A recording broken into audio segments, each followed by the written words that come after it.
শালার এক এক করে 150 জনের ভাইবা নিলাম, কেউই প্রশ্নের উত্তরগুলো দিতে পারতেছে না। সবার খালি মুখস্থ বিদ্যা। বইয়ের তে খালি মুখস্থ করে আসে আর তুতা পাখির মতো বুলি ছাড়ে খালি, মাথায় কোনো মালই নাই। সেই কারণে এবার বইয়ের বাইরের তে প্রশ্ন সাজাইছি, দেখবো কার মাথায় মাল আছে। কিন্তু সেই রকম তো কোনো ক্যান্ডিডেটই পাচ্ছি নে। এ রতনে, পরের জন্য পাঠা দে। স্যার আসবো? আরে আসি বসি পড়েন তো, আর ভাল লাগতেছে না, মেলা ক্লান্ত হয়ে গেছি। আচ্ছা বলেন তো, কোন মাসে একজন মানুষ সবচেয়ে কম ঘুমায়? স্যার ফেব্রুয়ারি মাসে, কারণ এই মাসে দিন সবচেয়ে কম থাকে, তাই স্বাভাবিকভাবেই এই মাসে কম ঘুমায়।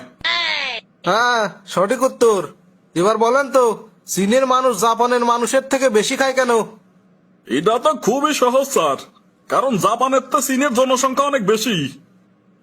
হ্যাঁ ঠিক আছে, এবার পরের প্রশ্ন। আচ্ছা ধরেন পাশাপাশি 3টি ঘর আছে, তার ভিতর তোমারে একটি ঘরে ঢুকতেই হবি।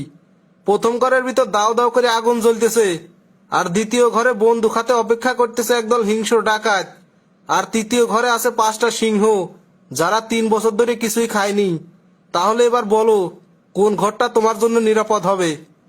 এটা তো খুবই সোজা স্যার, আমার জন্য তৃতীয় ঘরটাই নিরাপদ, কারণ 3 বছর না খাওয়া সিংহগুলো নিশ্চয়ই আর বাইসে নাই। বাহ, অসাধারণ উত্তর।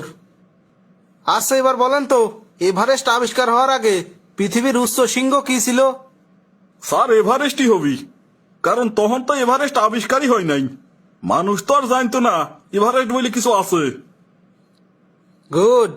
এবার বলেন, এমন কি জিনিস যা আমরা খাওয়ার জন্যই কিনি কিন্তু খাওয়া হয় না? স্যার খাওয়ার প্লেট, আমরা তো খাওয়ার প্লেট খাওয়ার জন্যই কিনি, কিন্তু প্লেট তো আর কোনোদিন খাইনি। বাহ, দারুণ দারুণ। এই লোকটারই তো দেখতেছি চাকরি পাওয়ার সম্ভাবনা বেশি। দেহি আর কয়টা প্রশ্ন করিয়ে দেহি, যদি ঠিকঠাক উত্তর দিতে পারে তাহলে এই লোকটারই চাকরি দেব। আচ্ছা এবার বলেন তো, একটি মুরগির ডিম পাকা ঘরের কংক্রিটের মেঝেতে ফেলে দেওয়া হলো কিন্তু ভাঙলো না, কেন? স্যার ওই কংক্রিটের মেঝে এতটাই মজবুত যে সামান্য ডিমের আঘাতে ভাঙবি নে। গুড গুড, ভালো ধরতে পারছো।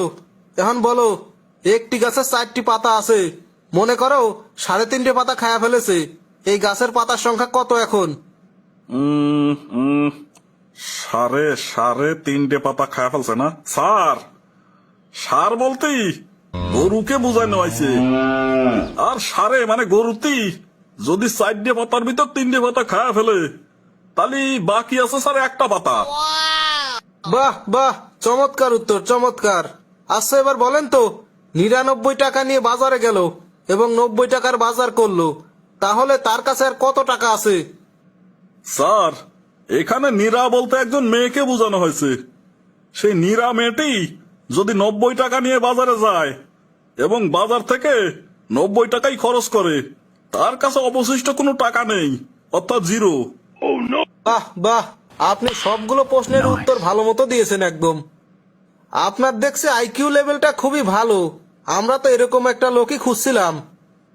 এর আগে 150 লোককে ভাইবা নিছি, একটা লোকও ভালো মতো উত্তর দিতে পারে নাই, খালি মুখস্থবিদ্যা আর মুখস্থবিদ্যা।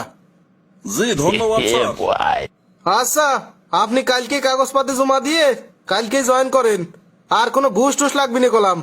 এই ঘুষ নেব না বলেই কষ্ট করে 150 জনকে ভাইবা নিয়ে আপনারে বাছাই করলাম।